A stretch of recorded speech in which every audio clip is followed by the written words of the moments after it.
Next is file system, that is the part of operating system which interact with the hard disk. ऐसे तो अपन ने अभी hard disk का physical geometry और physical structure पढ़ा, लेकिन जब भी बात आती है सेकेंडरी स्टोरेज की तो ऑब्वियस है इंटरेक्शन करता कौन है? Operating system.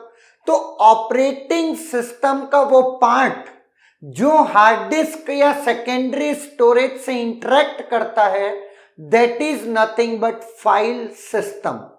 क्लियर है? जिसको डिस्क मैनेजर भी बोल सकते हो आप। Clear? Now it is a visible part of operating system and that is used for secondary storage. Now जैसे ही सीपीयू एक वर्ड की रिक्वेस्ट करता है और वो वर्ड लेट मेन मेमोरी में नहीं है, in case of virtual memory concept है ना। नाउ तो ऐसे सर्टेन केसेस में फिर डेटा कहां से आएगा? सेकेंडरी स्टोरेज से। क्लियर है? तो नाउ अब क्या होगा, जो कम्युनिकेशन होगा वो फाइल सिस्टम के थ्रू होगा। फाइल सिस्टम डिवाइस ड्राइवर से कम्युनिकेट करेगा, डिवाइस ड्राइवर डिवाइस कंट्रोलर से कम्युनिकेट करेगा और डिवाइस कंट्रोलर हार्ड डिस्क से डेटा निकाल करके देगा। क्लियर है? नाउ अब वो ध्यान से मेरी बात सुनना। फाइल सिस्टम एक सॉफ्टवेयर है जो कि डिवाइस इंडिपेंडेंट है। डिवाइस इंडिपेंडेंट का मीनिंग हार्ड डिस्क पे डिपेंडेंट नहीं है। क्लियर है? Which is a software. अब अगर मैं बात करता हूं डिवाइस ड्राइवर की, तो ये भी एक टाइप का सॉफ्टवेयर है, बट ये डिवाइस डिपेंडेंट है। क्लियर? डिवाइस डिपेंडेंट का मतलब जो भी आपकी हार्ड डिस्क होगी उसका ड्राइवर होगा। नाउ अब बात आती है डिवाइस कंट्रोलर। ये एक हार्डवेयर होता है जो एम्बेडेड होता है, एम्बेडेड होता है आपका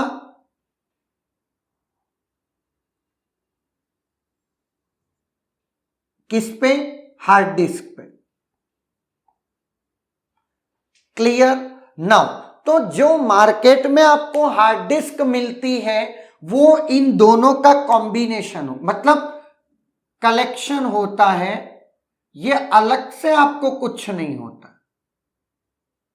नाउ अब जो मार्केट में आप हार्ड डिस्क देखते हो, कई बार आपने टर्म बोली होगी साटा की हार्ड डिस्क। पहले उससे पहले पाटा हुआ करता था, अब तो मार्केट में और अलग टाइप की हार्ड डिस्क भी है। तो अल्टीमेटली जो डिफिनेशन है वो एक्चुअली किसकी है? डिवाइस कंट्रोलर की। तो मैं बात करता हूं कुछ device controllers. One is IDE, it is not integrated development environment. यहां है integrated drive electronics.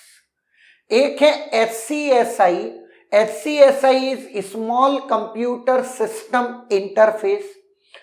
IDE desktop computers के लिए यूज होती थी, SCSI सर्वर्स के लिए यूज हुआ करता था। और जब साटा बना तो एक्चुअली ये IDE और SCSI का मर्जर था। इन दोनों से जो मिल करके बना डिवाइस कंट्रोलर, उसको साटा बोलते हैं। क्लियर है? हालांकि यहां से कोई आपसे नहीं पूछता। नाउ अब डिवाइस इंडिपेंडेंट मतलब ऑपरेटिंग सिस्टम एक्चुअली जो डिजाइन होता है वो किसी भी हार्ड डिस्क पे तो डिपेंडेंट होगा नहीं, that's why it is device independent. और जो हार्ड डिस्क हम लाते हैं वो सिस्टम से डायरेक्टली कनेक्ट नहीं होती जब तक कि हम उस डिवाइस का ड्राइवर ना डाल दें। डिवाइस ड्राइवर कुछ और नहीं है, सिस्टम सॉफ्टवेयर्स हैं जो सिस्टम मतलब जो हार्डवेयर आपने एसोसिएट किया है उससे डायरेक्टली इंटरेक्ट करने का पूरा प्रोग्राम या सॉफ्टवेयर आपके अंदर क्या होता है, डिवाइस ड्राइवर्स में होता है। क्लियर है नाउ? तो इस तरीके से आपकी रिक्वेस्ट प्रोसीड होती है और फिर आपको रिजल्ट क्या है, आपको मेन मेमोरी में मिल जाता है। नाउ अब बात आती है ट्रांसफर्स। तो वो आपको पता है, वो आईओ ट्रांसफर डिवाइसेस में जो आईओ ट्रांसफर होता है तो वो आपको ऑलरेडी हम लोग कहां पर पढ़ाते हैं, कंप्यूटर ऑर्गेनाइजेशन के आईओ मैनेजमेंट में। क्लियर है नाउ? यहां पर अभी तक आपने हार्ड डिस्क में डेटा रहता है, ये कॉन्सेप्ट एक तो स्वैपिंग में सुना और एक आपने वर्चुअल मेमोरी कॉन्सेप्ट जो उसको यूज करती है वहां सुना। तो जहां पर आपको ये पता है कि अगर आपका पेज मेन मेमोरी में नहीं है, इट मींस वो swap out area hard disk में है या ना? तो वर्चुअल मेमोरी मैनेजर वो पूरी चीजों की रेस्पॉन्सिबिलिटी लेता है और वो आपको क्या करके देता है, क्लियर, डेटा ला करके देता है। फिजिकल जो डेटा लाने का जो जिम्मेदारी है वो आईओ ऑर्गेनाइजेशन में ट्रांसफर टेक्निक्स हैं, चाहे वो डीएमए हो, चाहे वो प्रोग्राम ड्रिवन हो, चाहे वो इंटरप्ट ड्रिवन हो। क्लियर है? तो यहां अपना ओवरहेड किससे रिलेटेड नहीं है, ट्रांसफर से रिलेटेड नहीं है। हम यहां पर जो देख रहे हैं वो लॉजिकल यूनिट देख रहे हैं, ऑपरेटिंग सिस्टम हार्ड डिस्क को किस वे में डिवाइड करता है। फिजिकल स्ट्रक्चर जो है वो हम ऑलरेडी देख चुके हैं कि पूरी जो डिस्क है वो प्लेटर्स, एक platter surfaces, surface tracks, tracks हैं वो सेक्टर्स में ब्रेक होता है और सेक्टर्स में डेटा रहता है। क्लियर है? ये हो गया फिजिकल आर्किटेक्चर। लेकिन ऑपरेटिंग सिस्टम डिस्क को उस वे में नहीं तोड़ता। अब मुझे आप एक बात बताओ, आप अपने कंप्यूटर को यूज कर रहे हो, आप ये बता सकते हो कि ऑपरेटिंग सिस्टम ने आपकी हार्ड डिस्क को किस में तोड़ रखा है? तो आपका आंसर क्या आएगा? Logical drives, E drive, D drive, C drive, है ना? जिसमें अगर विंडोज की मैं बात करूं तो विंडोज में जो ड्राइव है वो कहां से स्टार्ट होती है? सी से, सी ड्राइव। मोस्ट प्रोबेबली अगर आपने कोई और पार्टीशन नहीं बनाया है तो आपके सिस्टम में एक ड्राइव होती है, that is C drive. Actually ये लॉजिकल फॉर्मेटिंग है। Clear now? एक जो इंटरव्यू के लिए प्लेसमेंट की कंपनीज पूछती हैं, why it is start with C, A और बी क्यों नहीं? तो अब मैं बता देता हूं, एक्चुअली फ्लॉपी ड्राइव्स के लिए ये रिजर्व था जब फ्लॉपीज हुआ करती थी। 7 मेगाबाइट की फ्लॉपी हुआ करती थी, इतनी बड़ी। आजकल 128 जीबी का मेमोरी कार्ड आता है, वो भी इत्तू सा। सोचो वो जमाना था। और इवन स्टार्टिंग में देखिएगा कि आईबीएम वाले मेमोरी ले जा रहे हैं 4-5 लोग धकेल करके, और वो कितनी मेमोरी है एक बार तुम गूगल मार के देखना कि आपको रियलाइज होगा कि वो ले क्या जा रहे हैं। क्लियर है नाउ?